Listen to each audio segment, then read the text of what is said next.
हम में से ज़्यादातर लोग डायरेक्ट सेलिंग इंडस्ट्री में असफल हो जाते हैं। क्यों? ऐसा क्यों होता है? हम लोग इस काम को बीच सफ़र में क्यों बंद कर देते हैं? क्या हम लोगों में इस काम को करने की योग्यता नहीं होती है? ऐसी बात नहीं है कि ज़्यादातर लोग कम योग्यता के कारण इस खूबसूरत इंडस्ट्री को छोड़ देते हैं, जहां हर कुछ मिलता है, जहां टाइम मल्टीपल है, जहां टीम वर्क है, जहां पैसिव इनकम है, जहां एक सपोर्टिंग सिस्टम है, जहां कोई रिस्क नहीं है, कोई लॉस नहीं है। फिर क्यों हम लोग इस बिजनेस को छोड़ देते हैं? इसको बताने से पहले मैं आपके साथ एक स्टोरी शेयर करना चाहूँगा। यह कहानी है एक ऐसी लड़की की जिसने कुछ समय पहले ही अपना MBA किया था और उसे एक अच्छी जॉब की तलाश थी। 3 दिन पहले की बात है, उसने एक जॉब इंटरव्यू दिया था और कल उसके पास उस कंपनी से कॉल आ गया। आज वह बहुत खुश है क्योंकि आज वह दिन है जब वह उस कंपनी को ज्वाइन कर रहा है। बड़ी ही उत्साह के साथ उसने उस कंपनी को ज्वाइन किया। वह एक ईमानदार, हार्ड वर्किंग और अपनी जिम्मेदारी को सही से निभाने वाला एक काबिल इंसान है। इसीलिए कंपनी के बॉस भी उसे बहुत पसंद करते हैं। अभी कुछ ही दिन हुआ उसे जॉब करते हुए कि उसका मन जॉब से उबने लगा। उसने देखा कि उसके साथ जो काम करते हैं वह अपने कामों से मन चुराते हैं। काम ना करने का कोई ना कोई बहाना बनाते रहते हैं। कभी कभी वह दूसरों से अपने बॉस की बुराई करने में अपना सारा वक्त बिता देते हैं। इस तरह का माहौल उसे पसंद नहीं आ रहा था। उसने महसूस किया कि यहाँ पर काम करने वाले लोगों की सोच अच्छी नहीं है। यह सब सोचकर उसने जॉब छोड़ने का मन बना लिया और लिविंग जॉब एप्लीकेशन के साथ अपने बॉस के ऑफिस पहुंच गया। बॉस ने एप्लीकेशन देखा और पूछा, क्या बात है, जॉब क्यों छोड़ना चाहते हो? उसने बॉस को पूरी बात बताई और बोला, मैं ऐसे लोगों के साथ काम नहीं कर सकता जिनका थिंकिंग लेवल और बिहेवियर बहुत ही घटिया है। बॉस ने कुछ देर सोचा और कहा, यह तुम्हारी मर्जी है, चाहो तो जॉब छोड़ सकते हो, लेकिन जॉब छोड़ने से पहले तुम्हें मेरा एक काम करना होगा। क्या तुम करना चाहोगे?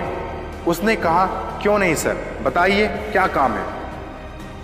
तभी बॉस ने एक पानी से भरे गिलास को देते हुए कहा, तुम इस गिलास को लेकर अपने ऑफिस के 2 चक्कर लगाओ और फिर मेरे पास आना। लेकिन एक बात का ध्यान रखना, गिलास का एक बूंद भी पानी नीचे ना गिरे।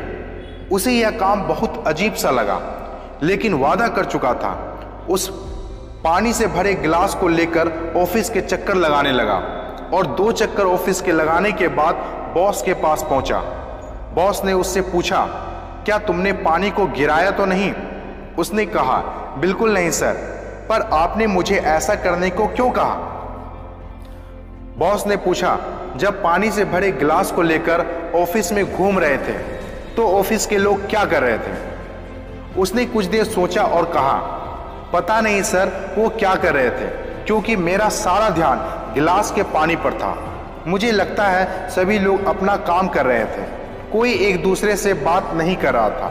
तभी बॉस मुस्कुराते हुए कहा, ऐसा नहीं है कि सभी लोग काम कर रहे थे, लेकिन तुम्हारा ध्यान उस समय उन लोगों पर ना होकर पानी से भरे गिलास पर था, जिसकी वजह से तुम अपना काम कर पाए और लोगों की तरफ तुम्हारा ध्यान नहीं गया। सोचो, यदि पानी से भरे गिलास की जगह तुम्हारा काम हो जो तुम करते हो और तुम उस काम को उसी कंसंट्रेशन से करो जिस कंसंट्रेशन से तुम पानी से भरे गिलास को ले जा रहे थे, तो तुम्हारा ध्यान लोग क्या कर रहे हैं, लोग क्या कह रहे हैं, उससे तुम्हें कोई फर्क नहीं पड़ेगा।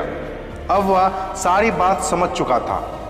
उसने एप्लीकेशन उठाया और अपने काम में उसी कंसंट्रेशन के साथ जुड़ गया। दोस्तों, ये छोटी सी स्टोरी से हमें जिंदगी में और डायरेक्ट सेलिंग इंडस्ट्री में कई लेसन सीखने को मिलता है। हम में से ज़्यादातर लोग इस बिजनेस को इसलिए छोड़ देते हैं क्योंकि वे अपने आसपास के लोगों की नेगेटिव बातों पर ध्यान देने लगते हैं और ज़्यादातर लोग उन लोगों की सलाह लेते हैं जो खुद इस इंडस्ट्री में असफल हैं और अपने कामों में कंसंट्रेशन नहीं ला पाते हैं, जबकि उसमें अपने कामों को बेहतर तरीके से करने की योग्यता होती है।